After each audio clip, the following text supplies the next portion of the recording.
I worked for 9 years as a high-level personal and executive assistant in banking and finance. I did very well financially, changed my life drastically because of that change in income.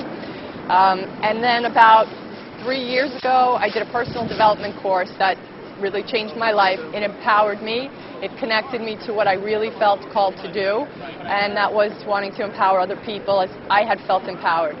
I think it's important for people to see that coaching is not a luxury, it's a necessity.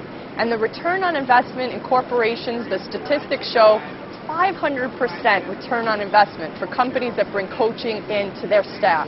The reason I picked Wall Street was I felt this was the heart and the pinnacle right now of where a lot of fear, tension, and a mentality of scarcity is.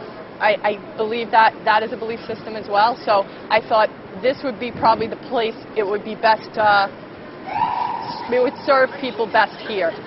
So many people were being laid off. I mean, so many people I've talked to here have just literally gotten laid off and then walk past me and start talking. Usually, the first thing I advise them to do is to give themselves some space to have the experience of grief.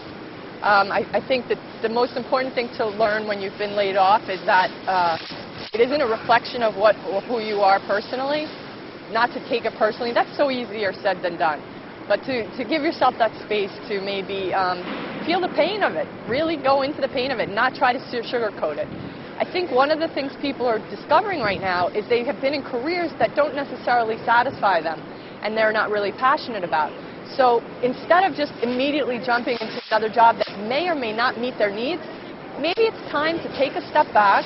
Even Warren Buffett has said this is the time for self-development. Don't get caught up in the panic. And don't be coming from a scarcity mentality. The fact that more millionaires were made in the Depression should be something that makes people become inspired. More businesses now can be born. People who have been waiting and waiting to start their own businesses, this is the time. So get out there and start to live the life you really want, not the one that just paid the bills.